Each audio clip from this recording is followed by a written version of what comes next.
Let's bring in Ben Crump, the attorney for George Floyd's family. Thank you so much for talking with us tonight, Mr. Crump. 3 days after George Floyd's death, there are still no arrests. Michael Freeman from the Minneapolis prosecutor's office said today that they are working as fast as they can, but they have to do this right, was what he said. The prosecutor suggested that there could be evidence that does not support criminal charges against the police officers. Do you have any idea what that evidence could be, and are you satisfied with that response? The family of George Floyd is not satisfied with that response because we all saw the video.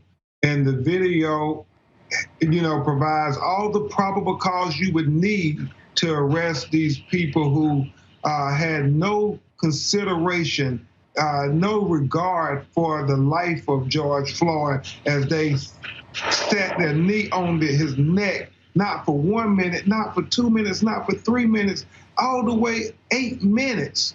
And while he's asking for them to remove their knee, saying, "I can't breathe," even the people, the general public, were telling the police to take your knee off his neck because you're killing him. And what's so horrific about it is the fact that the police are supposed to be the ones trained to de-escalate a situation, but it seemed to be the lay people trying to get the police to de-escalate the situation while the police was escalating the situation, and it is just tragic. The last minutes of George Floyd's life, him begging for breath, and it is murder. And as you well know, parts of Minneapolis have erupted over the death of George Floyd with lots of protests, and Floyd's family has thanked the protesters but urged them to remain peaceful. The Minnesota governor today activated the National Guard. When you first heard that that was going to happen, was that an indication to you that charges were not going to be forthcoming today? And is that the right thing to do, to bring in the National Guard?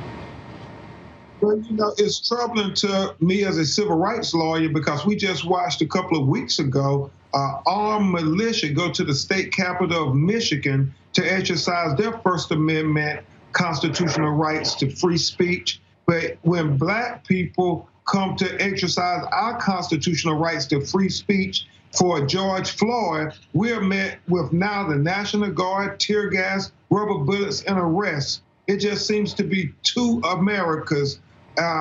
One justice system for white America and another justice system for Black America. And we need equal justice for the United States of America. And that is not what we're seeing in Minneapolis, Minnesota. We're learning more about the police officers involved in George Floyd's arrest and death. Officer Derek Chauvin, the man who is said to have pinned Floyd down by the neck, had previously been involved in 18 complaints and had been disciplined twice. What do you make of that? There was a pattern and policy within the Minneapolis Police Department that they either condoned what he was doing or they consented to what he was doing, because 18 complaints, where there's smoke, there's fire.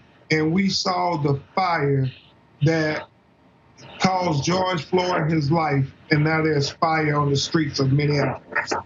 President Trump and the Attorney General are said to be monitoring this case. Do you have confidence in the Justice Department as well as the Minneapolis police? The family has no confidence in any law enforcement right now, especially when they released a police report that clearly had false information and left out pertinent information saying that George Floyd died because of a medical condition, and said nothing about the police officer having a knee on his neck for almost 8 minutes. And then you look at the fact that they said he was resisting arrest. Look at the video for yourself, all of the surveillance video. He was a man who was handcuffed face down. Even when they put him in handcuffs, he submitted to them taking him into custody. So why is it when Black people are accused of non-violent criminal allegations like Eric Gardner with the Lucy cigarette in New York, and then George Floyd with this alleged forgery allegation met with excessive lethal force? What is it about Black men that the police see as so dangerous that they have to keep killing us even though we're unarmed? Well, in addition to Floyd's family, of course, you also represent the families of Ahmaud Arbery and Breonna Taylor, 2 black men and 1 black woman who were recently killed. The Floyd and Ahmaud killings were both videotaped. Taylor's was not. How big of a difference does that make? Oh, videotape is very important because it lets us witness with our own eyes things that we cannot unsee. And when you witness the truth, you believe that truth equals justice.